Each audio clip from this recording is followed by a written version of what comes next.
সবাইকে সঙ্গে নিয়ে চলতে হবে, একসাথে মিলেমিশে কাজ করব, কেউ যেন অশান্তি না করে। এই কথাগুলি অনুব্রত মণ্ডলের। কোন অনুব্রত মণ্ডল?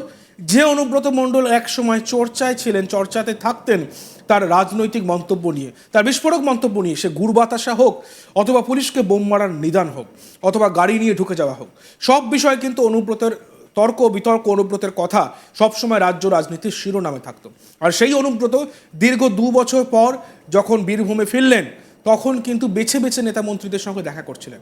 কিন্তু এইবার যে ঘটনাটি ঘটলো, সেই ঘটনাটি দেখে রাজনৈতিক মহলে কিন্তু একটা নতুন সমীকরণের সূত্রপাত হয়েছে বলা চলে।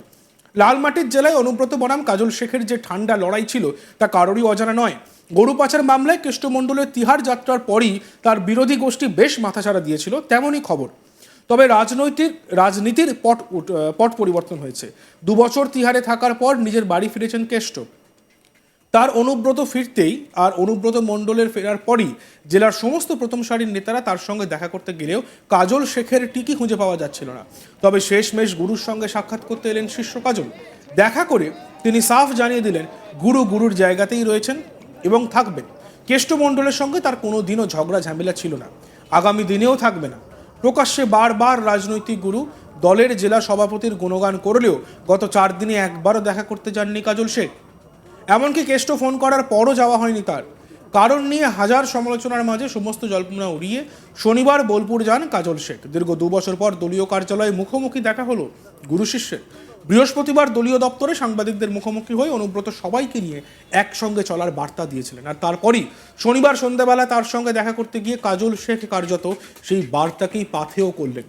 প্রায় ঘণ্টাখানেক ধরে কথা হয় দুজনের। এরপরে সেইখান থেকে বেরিয়ে সাংবাদিকদের মুখোমুখি হয়ে কাজল শেখ জানান একটা সৌজন্য সাক্ষাৎ হলো। দাদা শারীরিকভাবে অসুস্থ, সংগঠনের বিষয়ে কথা হওয়ার মতন পরিস্থিতি এখন নেই। মিথ্যে মামলায় তাকে তিহার জেলে রাখা হয়েছিল। বীরভূম জেলার সংগঠনটাকে তিনি তিল তিল করে তৈরি করেছেন। বীরভূম জেলার হাজার হাজার মানুষ ওনাকে একবার দেখার জন্য এসেছেন। আমিও এসেছি। আমিও নিজেকে একজন কর্মী বা সৈনিক বলে মনে করি। উনি যখন ছিলেন না তখন কি ভিত দুর্বল ছিল? না, ছিল না।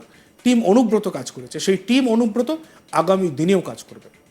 কেষ্টদা যখন বীরভূমে ছিল না, তার বাড়ির সামনে যে কালী পুজোটা হয়, যেটা কেষ্টকালী নামে পরিচিত, সেই কালী পুজো আমিই করেছিলাম। তার পরিবারের সঙ্গে নিত্য যোগাযোগ আমার সব সময় আছে এবং ছিল। উনি আমার অভিভাবক। বাকি কে কি বলল আমার কিছু আসে যায় না। অনুব্রত মণ্ডল আমার রাজনৈতিক গুরু, তার সঙ্গে আমার কোনোদিনও ঝগড়া ঝামেলা আজ পর্যন্ত হয়নি, আর আগামী দিনেও হবে না। এটা মিডিয়ার বানানো গল্প ছাড়া আর কিছু নয়। আমরা শুনিনি জেলা পরিষদের সভাধিপতি কাজল শেখ তিনি কি বলছেন। এটা সৌজন্য সাক্ষাৎ। দাদার শারীরিক অসুস্থতা আছে, তার সত্ত্বেও তিনি পার্টিতে এসে বসছেন, সাধারণ মানুষের সঙ্গে তিনি দেখা করছেন। তো সেই হিসাবে আমিও এলাম, এসে দেখা করলাম। সৌজন্য সাক্ষাৎ। কোনো রাজনৈতিক কোনো আলোচনা না, এখন রাজনৈতিক আলোচনা করার সময় নয়। আগে দাদা শারীরিকভাবে সুস্থ হয়ে উঠুক। এই সপ্তাহের মধ্যে বা 2-1 দিনের মধ্যে দাদা হয়তো কলকাতা যাবেন ডাক্তার দেখাতে, যে কথা বললেন। ওখান থেকে ফিরে আসার পর হয়তো আলোচনা হবে। কি কথা হলো মূলত আজকে মূলত কথা এটাই হলো, উনি আজকের পর কাল বা পরশু উনি কলকাতা যাবেন ডাক্তার দেখাতে। শারীরিকভাবে অসুস্থ আছেন, আগে শারীরিকভাবে সুস্থ হয়ে উঠুক উনি, তারপর কথা হবে। সংগঠনের বিষয়ে কোনো কথা হয়েছে? না, সংগঠনের বিষয়ে কথা হওয়ার পরিস্থিতি এখন নেই। আগে দাদা শারীরিকভাবে সুস্থ হয়ে উঠুক। 2 বছরের বেশি সময় ধরে তিনি আমাদের কাছ থেকে অনেক দূরে সরেছিলেন। তাকে মিথ্যা মামলায় তিহার জেলে আবদ্ধ রাখা হয়েছিল, বারবার আমাদের মাধ্যমে বলেছে। তাছাড়া বীরভূম জেলার সংগঠনটাকে তিনি তিল তিল করে গড়ে তুলেছেন। স্বভাবত বীরভূম জেলায় হাজারে হাজারে কাতারে কাতারে মানুষ ওনাকে দেখার জন্য একবার আসছেন। আমরাও একবার দেখার জন্য আসতেছি, কারণ আমিও একজন নিজেকে কর্মী বা সৈনিক বলে মনে করি। দেখা হলো, এরপর আগে সুস্থ হোক, তারপর কথা হবে রাজনীতি। বাবা বা মায়ের কাছে কোনো ছেলেই বয়স্ক হয় না। ছোটোবেলা থেকে বড় পর্যন্ত তার ছেলেই রয়ে যায়। স্বভাবতই আমাদের অভিভাবক যে জায়গায় ছিলেন সেই জায়গাতেই আছেন, কোনো চেঞ্জ হয়েছে বলে আমার মনে হয় না। যখন জেলায় ছিলেন না তখন কি তৃণমূলের ভিত দুর্বল ছিল বলে মনে হচ্ছে আপনার? 21-এ নির্বাচন, 24-এ নির্বাচনে ভিত কি দুর্বল ছিল? ছিল না। টিম অনুব্রত কাজ করেছে, সেই টিম অনুব্রত আগামী দিনে কাজ করবে। দাদা, অনেকেই বলে যে আপনার সঙ্গে অনুব্রত মণ্ডলের একটা দূরত্ব ছিল।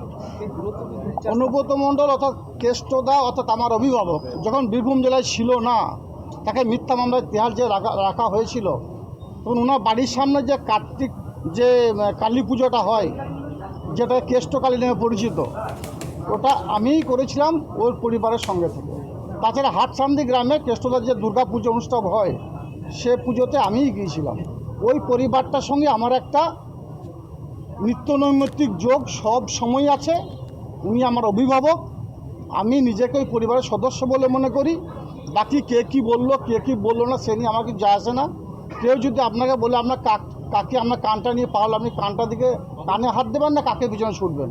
নিশ্চয়ই কাকের পিছনে ছুটবেন, কানে হাত দিয়ে দেখবেন। তো সেটা দেখায় ভালো বলে মনে করি। কারণ অনুব্রত মণ্ডল আমার অভিভাবক, আমার রাজনৈতিক গুরু। আজ পর্যন্ত একটা মিডিয়া বন্ধু সাংবাদিক বন্ধু দেখাতে পারবেন না যে কোনো সময় অনুব্রত মণ্ডল মহাশয়ের সঙ্গে আমার তুতু ম্যামা হয়েছে, ঝগড়াঝাটি হয়েছে, বাকবিতণ্ডা হয়েছে। আজ পর্যন্ত হয়নি, আগামী দিনও হবে না। এটা মিডিয়ার একটা অংশের বানানো গল্প ছাড়া আর কিছু নয়। এ নিয়ে আমাদের প্রতিনিধি শান্তনু হাজারের একটি প্রতিবেদন আমরা দেখব। ২৬শে সেপ্টেম্বর বীরভূম নিজের গড়ে অনুব্রত মণ্ডল কেষ্ট মণ্ডল কিন্তু পা রেখেছেন। কিন্তু বাড়িতে ঢুকে যে চেয়ার, সেই চেয়ারেই তিনি পদার্পণ করেছেন। সেই চেয়ার থেকে তার ঘনিষ্ঠ নেতা কর্মীদের সাথেই কিন্তু তিনি সেদিন কথা বলেছিলেন। সেই চিত্র আমরা দেখেছিলাম। কেষ্টর চৌকাটে কিন্তু ঠাঁই হয়নি অনেক নেতা মন্ত্রীর। রীতিমতো এরকম মান অভিমানের পালা কিন্তু চলতেছিল।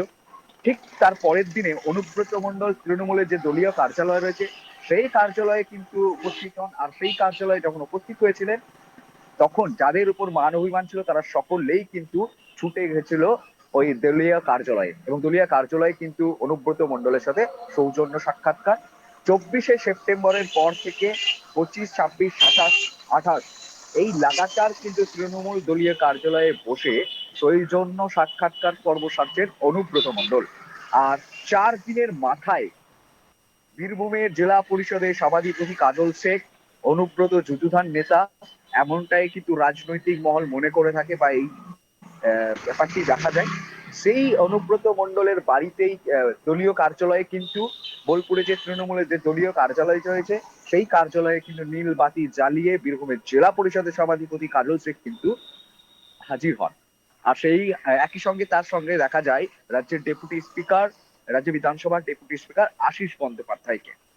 রীতিমতো কাজল শেখ একেবারে যে বিলাসবহুল তৃণমূলের দলীয় কার্যালয় রয়েছে সেই কার্যালয়ে দ্বিতলে কিন্তু অনুব্রত রুম, আর সেই রুমে কিন্তু কাজল শেখ চলে যায়।